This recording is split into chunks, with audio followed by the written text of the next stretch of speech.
And amidst the political heat, news just coming in as far as the MUDA scam hearing is concerned. It's underway in the Karnataka High Court.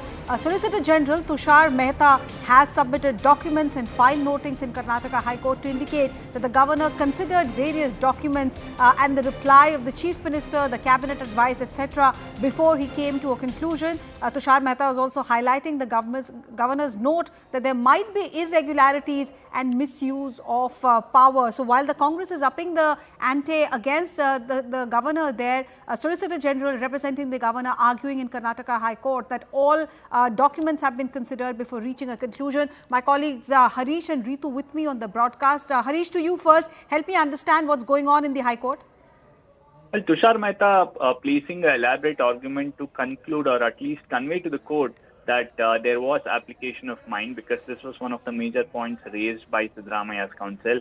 Tushar Mehta saying that at multiple points he sought documents from the government, he's gone through those file notings, and only after that did the governor reach this conclusion that prima facie there seems to be irregularities that needs to be probed. He also makes a point that Yatindra Siddaramaiah, who is Siddaramaiah's son, was sitting on the MUDA committee that decided on handing out these sites to Siddaramaiah's family, and roughly 1,000-odd alternate sites that were given by MUDA in that one resolution. He's saying that too amounts to conflict. He's also made an elaborate submission to indicate that under 17A of the PC Act, there was no requirement to even call Siddaramaiah or seek an explanation, saying that under 17A that's not required. And he's also thrashed the cabinet advice, saying that the cabinet did not consider the kind of details that was already out in the public domain and what was submitted by the complainant. And the governor has termed this cabinet advice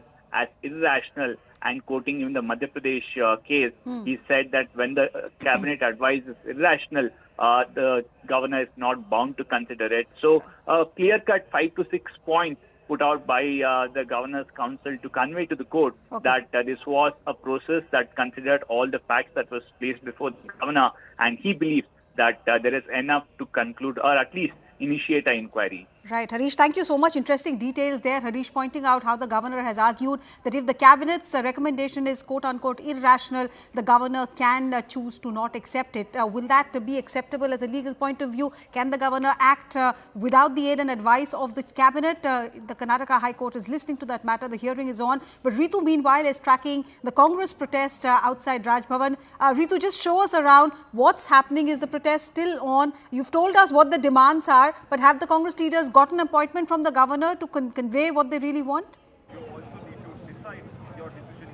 Well, you see, the Karnataka Deputy CM D.K. Shivakumar-led delegation is already inside the Raj Bhavan now, where they have sought a time of the governor to submit the memorandum questioning the undemocratic move by him regarding this whole, the issue that one is really seeing right now in the state, where that the government is saying that this is completely undemocratic way that the governor has behaved, because he hasn't sanctioned the prosecution against the former CM H.D. Kumaraswamy. You also have the other BJP ministers as well, Janardhan Reddy, or for that matter other leaders as well. Why is there no sanction of prosecution against them, while there is already a preliminary investigation that has already occurred, and you also have the investigative agency going and approaching the governor? Then why is that the governor not giving a nod towards it? Now that's what is in question, but needs to be seen how is this going to pan out in the coming days. So fair to say that the Congress is upping the ante because of the pressure in the MUDA scam. They want to now expose quote unquote the governor's political stance by this protest?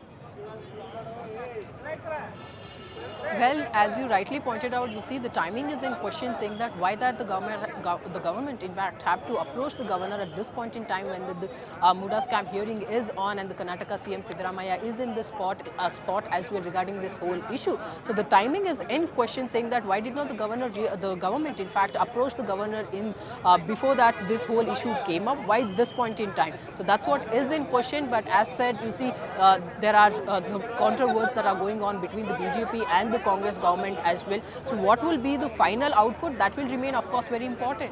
All right, Ritu, keep an eye on that story. We'll come back to you and Harish for more on what's happening in Karnataka. But let's shift our focus to the other big story, which is from Assam.